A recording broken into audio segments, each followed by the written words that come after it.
Hello বন্ধুরা, তোমরা সবাই কেমন আছো? আশা করি সবাই ভালোই আছো। আমিও ভালোই আছি, কিন্তু কি বলবো, গত 1-1.5 মাস হয়ে গেছে আমরা হাজব্যান্ড ওয়াইফ অনেক কষ্টের মধ্যে দিয়ে যাচ্ছি। তো তাই আজকে ভাবলাম যে একটা ভিডিও করি। তোমাদেরকে কোনো শর্ট ভিডিও দিতে পারছি না ভালোভাবে, বা ব্লগ ভিডিও দিতে পারছি না, অনেকটা প্রবলেমের মধ্য দিয়ে যাচ্ছি।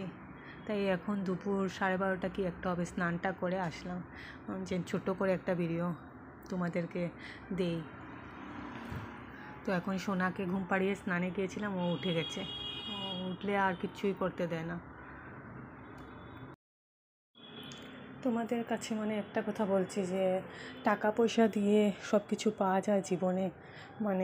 কিছু মানুষ আছে যারা টাকা হওয়ার পর তারা ভাবে যে টাকা পয়সা ছাড়া আর দুনিয়াতে কিছুই নেই, কিন্তু মানুষের মনের শান্তিটাই সবচেয়ে বেশি দরকার, সেটা মানুষে বুঝতে পারে না। তো আমি এই ঘরটাতে বিয়ে করে এসেছি, আমার বর বানিয়েছিল আমার জন্য এই রুমগুলো। যে আমার বিয়েটা ঠিক হওয়ার পরে আমার বিয়ে ঠিক হয়েছে 7 মাস পরে আমার বিয়ে হয়েছে। তো এতটুকু টাইমের মধ্যে ও ঢালাই কমপ্লিট করে ঘরটা পুরো কমপ্লিট করেছে, যাতে আমি আসলে আর কোনো কাজই করতে হয় না, ঘরের মিস্ত্রির কাজগুলো করতে না হয়। তাই আর আমার বর একলাই একটা ছেলে, কিন্তু এখন মনে হচ্ছে আমাদের ঘরটা কি আমাদের ছাড়তে হবে, কি হবে, তোমাদেরকে আমি পরে বলবো। আমি অনেক কষ্টের মধ্যে দিয়ে যাচ্ছি। তোমরা সবাই আমার পাশে থেকো, আর সবাই প্রার্থনা করো ভগবানের কাছে যাতে আমার সমস্ত প্রবলেমগুলি সলভ হয়ে যায়। আমরা আমার ছেলেটার মুখের দিকে তাকিয়ে ভাবছি কি করব, কি পরিস্থিতি এসে দাঁড়িয়েছে। এত টাকা পয়সা খরচ করে, ও বলছে যে আমি এত টাকা পয়সা খরচ করে ঘর বানিয়েছি, কিন্তু এখন এটা কেড়ে নিচ্ছে, ওর কাছ থেকে যেমন কেড়ে নেবে। আমার এত ছোটো বাচ্চাটার জন্য কারো মায়া দয়া কিচ্ছু নেই। ওইটাই খারাপ লাগে যে সংসারে টাকা পয়সাই সব কিছু, নিজের লোকের কোনো গুরুত্বই নেই, নিজের লোকের কোনো গুরুত্বই নেই। আর এদিকে দেখো, আমি জানলা দিয়ে দেখাচ্ছি তোমাদেরকে। আমার জানলা দিয়ে মেন রোডটা পুরো দেখা যায়, দেখো তোমরা।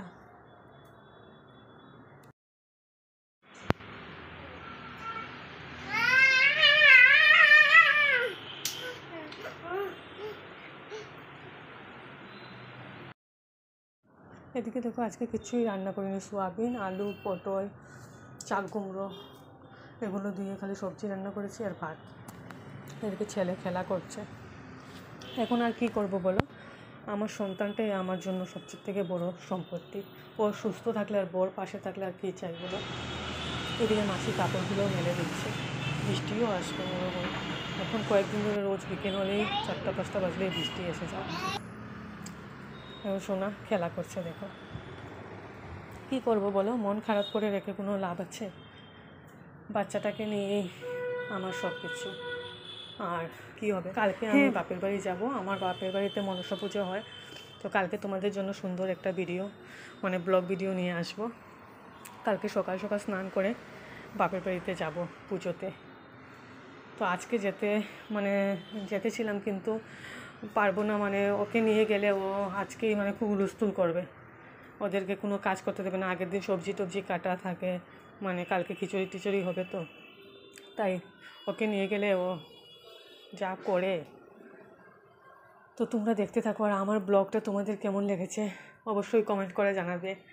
আর তোমরা সবাই আমার পাশে থেকো, একটু সাপোর্ট করো আমাকে।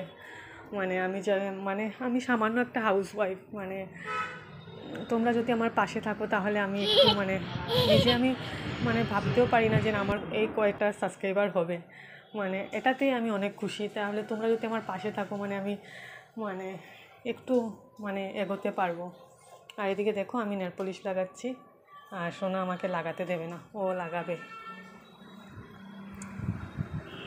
এদিকে দেখো, মাসি এখন ঘরটা মুছে মুছে আমার সাথে গল্প করছে।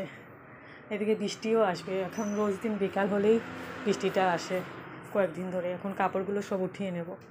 আর এখানেই আমার ব্লগটা আজকে এখানেই শেষ করছি। যদি আমার ব্লগটা তোমাদের ভালো লেগে থাকে তাহলে প্লিজ কমেন্ট করে জানাবে। আর আজকের মতো এখানেই, বাই। তোমরা সবাই ভালো থেকো।